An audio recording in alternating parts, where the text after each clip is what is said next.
শনিবার Durand cup ফাইনালে favourite হিসেবে মাঠে নেমেছিল মোহনবাগান।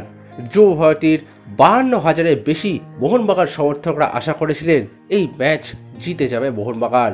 আর প্রথমার্ধে 2-0 গোলে এগিয়ে থেকেও জয়টা অনেকটা নিশ্চিত করে নিয়েছিল মোহনবাগান, কিন্তু প্রতিপক্ষ নর্থ ইস্ট ইউনাইটেড সেই সব আশায় জল ঢেলে দেয়। দ্বিতীয়ার্ধে দুরন্ত ফুটবল খেলে 2-2 গোলে সমতায় ফেরে, আর তারপর পেনাল্টি শুটআউটে গুরমিত সিংয়ের হাতে আটকে গেল মোহনবাগান। প্রথমবার Durand cup champion north east United FC, পরপর দুবার ডুরান্ড চ্যাম্পিয়ন হওয়ার কীর্তি থেকে দূরে থাকলো মোহনবাগান। এবং এই হারের পর স্বাভাবিকভাবেই হতাশ মোহনবাগান ফুটবলাররা। সাংবাদিকদের মুখোমুখি হয়ে কোনো কথাই বলতে চাননি মোহনবাগানের কোনো ফুটবলার, তবে নিজেদের সোশ্যাল মিডিয়ায় সমর্থকদের জন্য বার্তা দিয়েছেন তারা। তারকা উইঙ্গার মনবীর সিং নিজের ইনস্টাগ্রাম স্টোরিতে দলের ছবি দিয়ে লিখেছেন, hard work starts from today, apologies to all the fans that we could not cross the line, thank you so much for being there for us in thick and thin. অর্থাৎ মনবীর সিং বোঝাতে চাইলেন যে এই ফাইনালের হতাশা বলে তারা আবারও ঘুরে দাঁড়াতে মরিয়া, আর তার জন্য পরিশ্রম তারা করছেন এবং সমর্থকদের কাছে ক্ষমাও চেয়েছেন মনবীর সিং। এদিকে দলের আরেক তারকা মিডফিল্ডার সাহাল আব্দুল সামাদ নিজের ইনস্টাগ্রামে ডুরান্ডের রানার্স হওয়ার মেডেলটি হাতে নিয়ে ছবি পোস্ট করে লিখেছেন, 5টি ম্যাচ, 450টা মিনিট, প্রত্যেকটা সেকেন্ড আমাদের হৃদয় গেঁথে রয়েছে।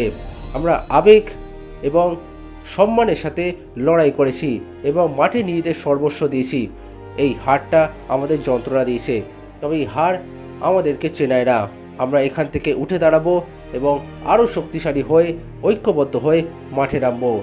আমাদের অসাধারণ সমর্থকদের জন্য এটাই বলার, আপনাদের দুর্দান্ত সমর্থনের জন্য ধন্যবাদ।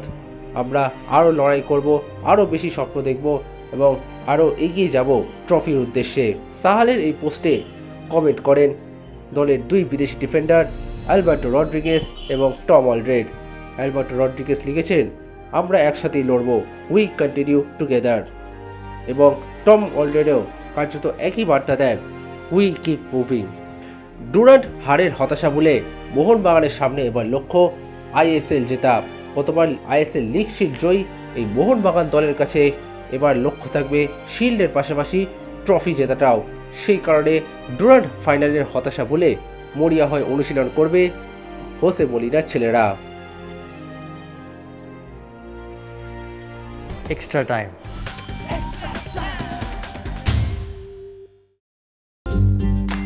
লেটেস্ট নিউজ আর এক্সক্লুসিভ ভিডিওর সঙ্গে আপডেট থাকতে এখনই সাবস্ক্রাইব করুন আমাদের ইউটিউব চ্যানেল। বেল আইকনে ক্লিক করতে ভুলবেন না যেন।